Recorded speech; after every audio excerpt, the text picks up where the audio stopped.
guys, it's Aoife from Words of Clover and welcome back to part 2 of my Irish Readathon reading vlog. So if you guys have watched part 1, and if you haven't, I will leave it linked below because this is just the continuation of my reading during March, which is all Irish reading, which is always my favourite thing to do. And I wanted to update you guys on some of the books that I had been talking about at the end of my last vlog, if I finished them, what my story is now, and yeah, I'm gonna get into it. So yeah, it's the 20th now and it is 7:20, so I am just having a cup of tea and catching up on a little bit of booktube actually before I go to the train into the office and work for the day. And yeah, so I finally actually yesterday or the day before yesterday, Monday, I finished Listen to the Land Speak by Monica McGann, which is I was reading at the end of my last reading vlog, so I finally got this finished.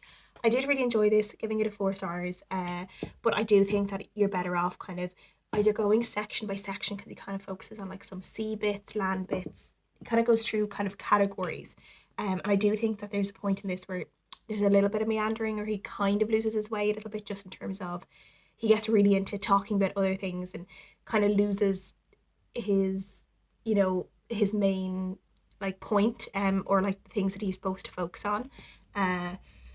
But overall, I did enjoy this. I love Monacon's, just his passion for Irish lore, Irish history, the Irish language, how it connects us to everything from like the land and the sea and stories and history, but also other cultures and just way back, like kind of like his books always remind me how ancient Ireland is and Irish culture is, and how we're connected to so many other cultures in the world through the origins of our Celtic history. And I just love remembering that so much, so I really appreciate that book for this.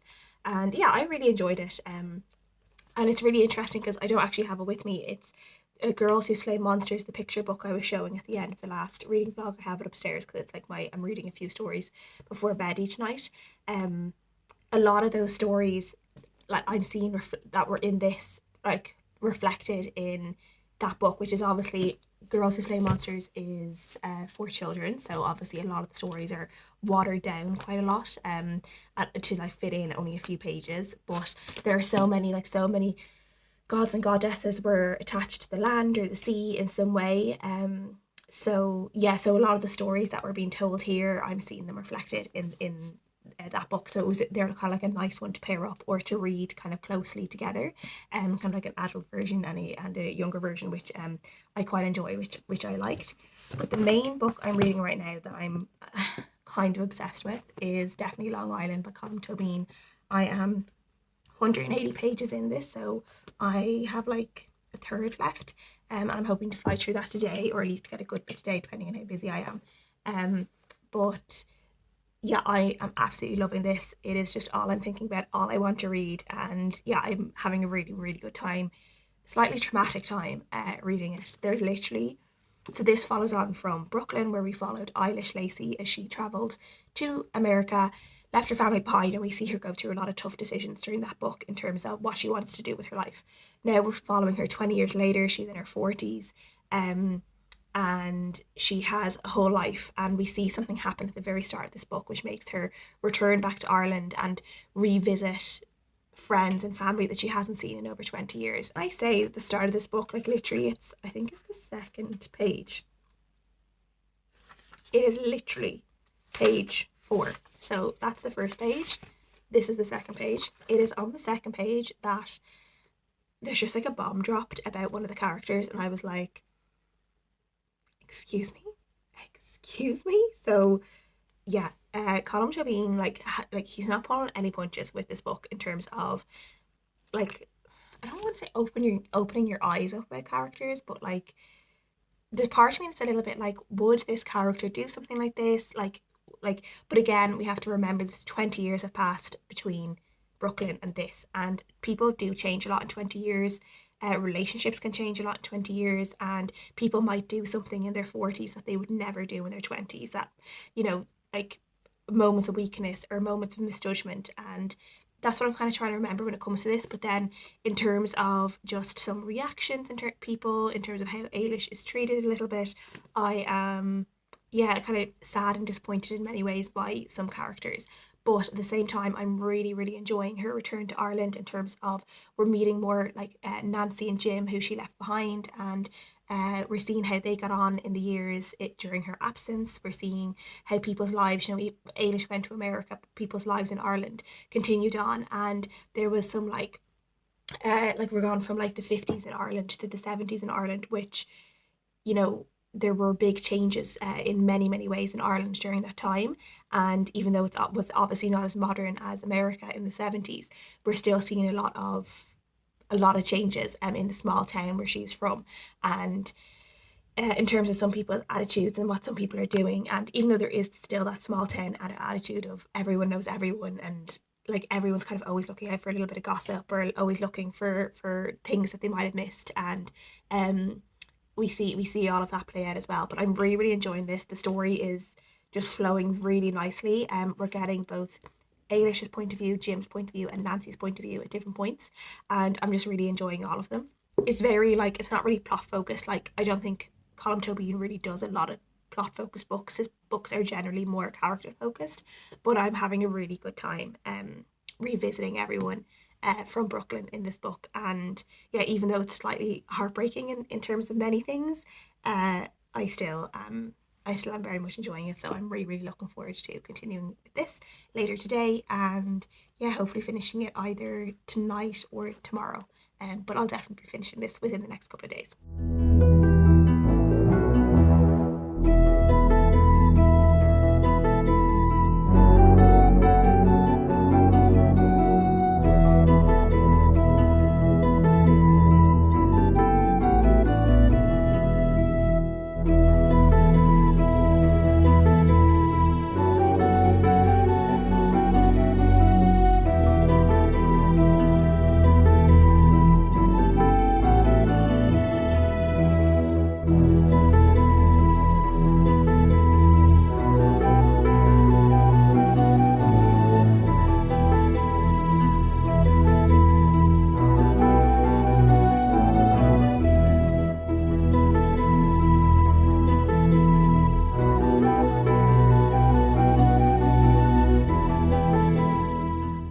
Hi guys, it is now, oh god, what date is it? It's like the last week of March. It's been a few days since I updated you because, yeah, I just have been so busy.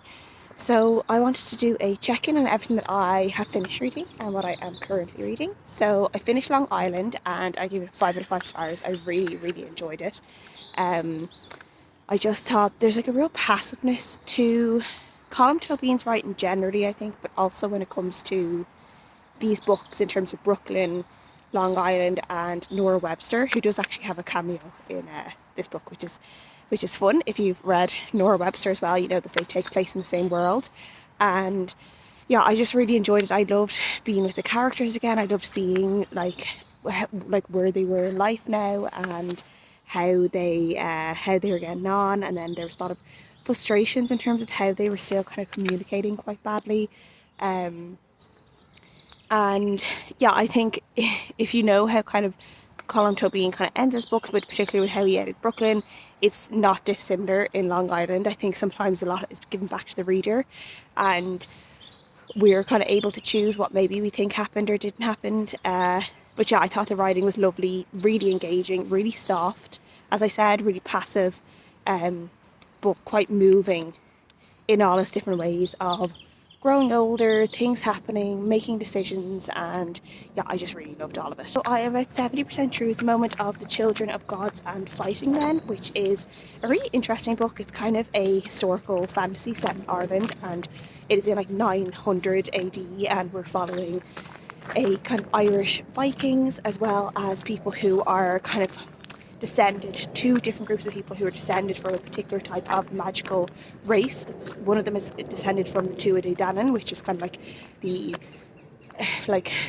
leaders of the fairy folk, and they have kind of like magical powers. And then we're also following another type of another woman who is another kind of magical descendant of a lion who's kind of like the enemy of the Tuatha Dé Danann, and she also has these kind of like fire powers, but her son is a Viking king, or like Irish Viking king, and we're seeing her trying to she's a very Cersei like character from Game of Thrones, which I kind of enjoy. Like, she's not like outright evil, but at the same time I'm kind of like, I don't think I trust her, and I feel like she is very ruthless and she would do anything to get her son on the throne, or to keep her son in power and to do everything for him. And it's very enjoyable in that way of like, you don't really know what she could do. And then the other character we're following, her name is Fola, and she is, so we're following Gormla and then we're following Fola, and she is she isn't a goddess, but she has these magical powers of healing, and she's been sent to basically spy on the land of men in Munster, and she's in with the High King Brian Boru, who was kind of one of the like last kings of Ireland. And we are seeing her, she ingratiates herself in with him and with his son, and she's actually a lovely character and very like nice and kind, and she's been told certain things about the world of men and how men act, and we're seeing how she's kind of starting to realise that maybe she's been lied a little bit about. And we're seeing that she, in the past, she's kind of been in a relationship with a man who is definitely like borderline like manipulative, coercive control, all of that, and she's kind of exited herself a little bit from that now, and she's starting to see that he's been like whispering a lot of lies to her and making her think certain things, but he still has quite a lot of control over her. So I'm hoping to see her break out of that a little bit. But I'm really enjoying, particularly with this readathon, I think more so than other readathons I've read before. The other readathons, I feel like I've read a lot of things around like Irish history and folklore, mythology, and I'm just learning so much in terms of, from Littles to Land Speak to Girls Who Slay Monsters, and now this, they all connect so well in together, and it's just made me realise that it's something I would love to study a little bit more and to learn more about, like in terms of folklore and legend. There's so much more that I never knew about, and yeah, it's kind of like really sparked this kind of interest in me, and I'd love to see if I could take it further in the future, and that's kind of exciting for me. So I really enjoyed that. So yeah, I'm just going to finish my Rossi walk at the moment. She's over there somewhere, probably in a puddle getting extremely dirty, and then I'll go to work. But I think I'll finish Children of Gods and Monsters, or Children of Gods and Fighting Men tonight, I think, because I'm like just about 75% through, so I feel like I'll get the last stretch of that done today, and then eventually I'll get on to the Rachel incident, which will be a reread because I did read that last year, and yeah, fitting in the group read at like the very last moment, which is not great. But listen, it's because it was a reread, I kind of did push it till the last because there were a few that I wanted to read before that. So yeah, and what did I'm actually reading Acts of Desperation by Megan Nolan. Oh look, here she is behind me. Oh, you happy? Okay. I am listening to Acts of Desperation by Megan Nolan on audiobook and really enjoying that one as well. So obviously I've read Ordinary Human Failings, and I just really enjoyed that in her writing, so I decided to, the Acts of Desperation was available on audiobook, so I said I would give it a go. And yeah, really enjoying that. It's about a woman who is in this kind of not a particularly good relationship on either side. He's a little bit emotionally manipulating, she's very completely loses herself in the relationship, just wants to do everything, kind of absorbs herself into him, in a way that I've seen done before. And I think there's an element of when you love someone so much, like it does happen, but she's doing it in like an unhealthy way, and we're seeing how she kind of becomes quite desperate, and in that way he pushes her away and she kind of wants to get closer, and it's just like not good all around. He's not the nicest person in the world, but she also is like not being her best either in the relationship, and we're just seeing how it was all very toxic, and we're seeing how that all play out. But I am enjoying the writing and like kind of the character focus. It's a very character focused novel, so I'm enjoying that as well. Similar to Ordinary Human Failings, very character focused rather than plot, but I am enjoying it. So yeah, those are all my reading updates for this. Oh no, I said it was Monday earlier, did I? It's Tuesday. This Tuesday morning. So yeah, oh, and I didn't say as well that I meant to bring you guys with me, and I completely forgot to vlog anything in the shop, but I picked up my wedding dress this weekend, which is very, very exciting. So I got to try on my actual wedding dress. So obviously I picked out a dress last year, but this is like my actual dress that came in, and I was able to try it on and see if it still fits me in terms of the measurements they took, and it fits me pretty much perfectly, so which was really, really exciting. And yeah, I got to pick out like a veil and some accessories. I got a pair of earrings and stuff in the shop, and got to bring it home. So my dress is currently in my mum and dad's, going to be there for 6 months until the wedding day, but very, very exciting. And yeah, that was a exciting thing from this weekend, that I completely forgot to vlog anything in the shop, because obviously there was stuff going on, and then I was excited and I didn't think about vlogging. So yeah, so those are all the updates, and I'll update you guys probably later tomorrow if I do finish Children of Gods and Fighting Men, and we'll see what else I get up to. So I'll see you then.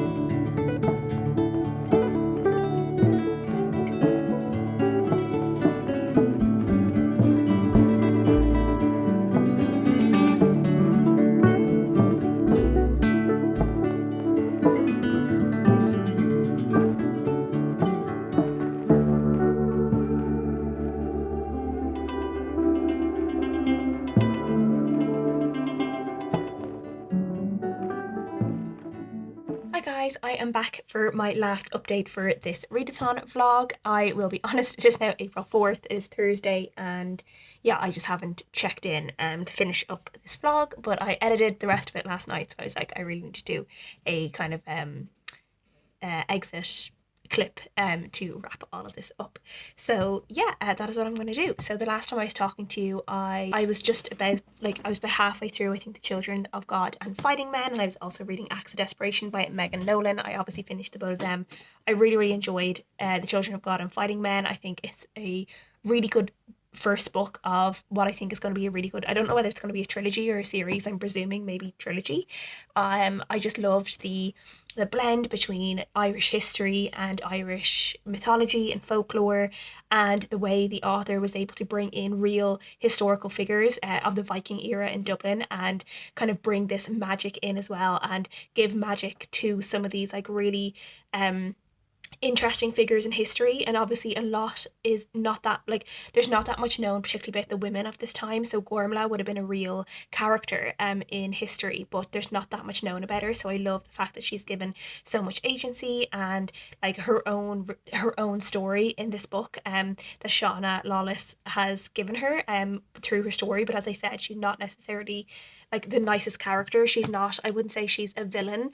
She's not a hero, but she's not a villain. She's kind of something in between. Definitely someone that you don't really trust. And if you were to say who is kind of like the better of the two characters we're following, it would definitely be Fola, who's the more like the healer character. She's the gentler character, but she also has a lot of steel to her as well. I did find some of her story slightly frustrating in that it takes her a while to really not necessarily stand up for herself, but there's some things that are really obvious, and it takes kind of like, it's like really like kind of getting like water from a stone, blood from a stone, water from a stone, with her for a while. It's like, yeah, it's quite hard to actually get her to do something and to stand up and do something and stop being trodden upon or being told what to do. And we're only at like the very start of that journey with her as well. She still isn't really completely standing up for herself or for others around her yet, and I'm hoping we'll have some sort of like showdown between her and Tomas, who is this kind of like man in her life who's quite controlling, and I'm looking forward to whenever she does like give him a piece of her mind, because it's coming. So I gave this a 4 to 5 stars. I quite enjoyed it, and I'm definitely going to be reading the next book. Unfortunately, I didn't enjoy Acts of Desperation as much. I definitely appreciated what Megan Nolan was doing with this in terms of exploring a toxic relationship and emotional manipulation and control, and just like it was a toxic relationship in so many ways. It wasn't just the fact that he was emotionally controlling or and like not particularly a nice person at times, and like made her feel like she wasn't really like his first choice. She also did like really bad things to him as well and acted in really terrible ways. And I think after a while, I just found it a little bit draining because there was nothing particularly nice about the story, and there was nothing really nice about either of the characters. I didn't like either of the characters, either Kieran, who's the main character, or the unnamed female character who we're following. And I just found like a lot of the things she did, like she was in this relationship, and I don't know whether to say trapped in a relationship is a heavy word for this, because like he wasn't not letting her leave, but this like at the same, she could have walked away at any point, but she kind of felt like, I guess emotionally, she was so attached to him that she couldn't. But at the same time, she's doing these like really terrible things. Like there's a lot of cheating in this book, and when she was going to that extremes of realizing that the relationship wasn't making her happy, it's like, you can just leave. Like he's just your boyfriend. You've no other than your shared like experiences together. There's no children, there's no bills, there's no mortgage. Like there's very little actually holding them together, and she could have walked away at any point. And that's just really frustrating, as she continued to act in a really terrible way. And not to say that that doesn't negate in any sense what was done to her by her partner and also by other men. She does get kind of abused. There is definitely content warnings for sexual assault in this book, and there's also quite a heavy warning for kind of eating disorders and disordered talk around eating and body image. The character talks a lot about her relationship with her body and her relationship with food, in a way that isn't good. She is kind of recovered, but she does like talk about it a lot. So that is very, very heavy in this book.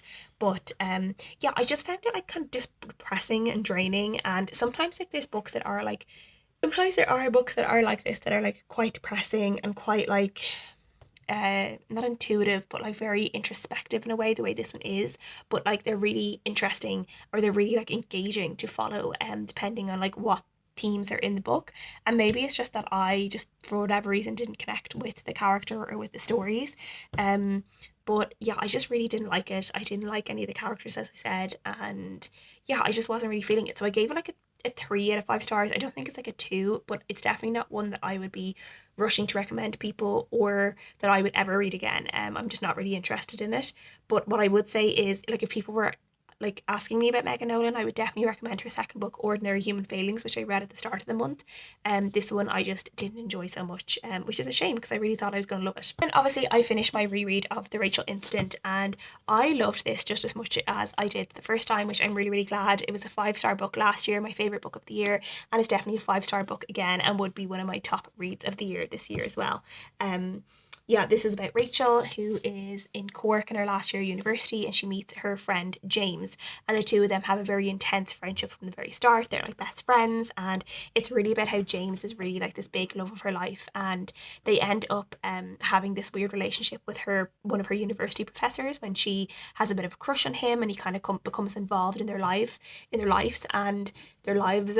And we just see how that works for her, how it works for James, and how it really does kind of change the complete course of her life. And yeah, I just love this. I just think it's so good in terms of setting, in terms of atmosphere, in terms of being able to portray this like really messy, chaotic time in your life when you're kind of in your last year of college.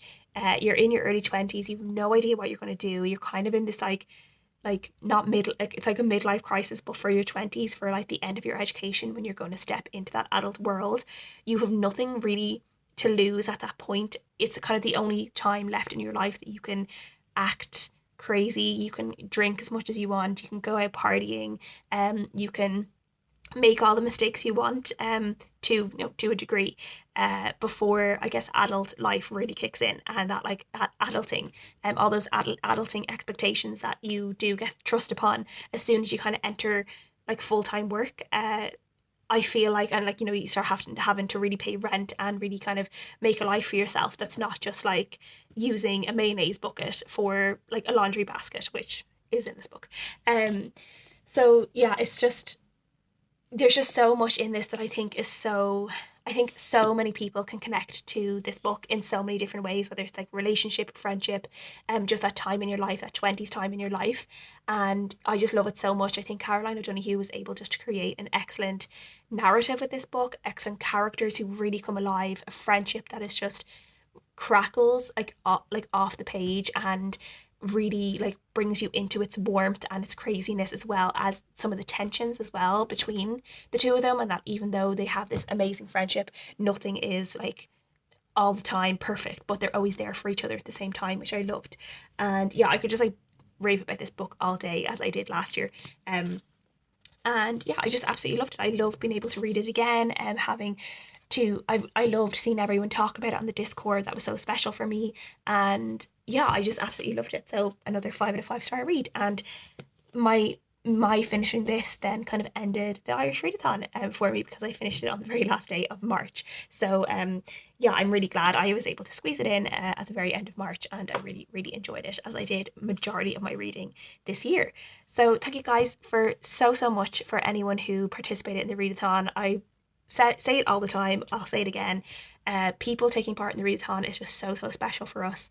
It makes it like it makes the readathon what it is, and we wouldn't be able to do it if people weren't getting involved, or at least we'd be able to do it between us, but it wouldn't make it as fun if people weren't getting involved. And seeing people pick up Irish books, like learn more about Irish authors, learn more about Irish history, and yeah, just sharing the love of Irish books is so special. So really really appreciate everyone who got involved, anyone who made a TBR, who made a reading vlog, or made any video or any type of content, or about the readathon, or just silently participated. It just means so much. So thank you so much for that. And yeah, it's all over for another year, so now we just have to get planning for next year. So which kind of is like one of my favorite parts, is the planning and coming up with the prompts, and with the others, and group reads and stuff like that. It's always very exciting, and as well as like stockpiling books to read in March, as if I always have the time to be reading 30 books that I seem to like stockpile every year for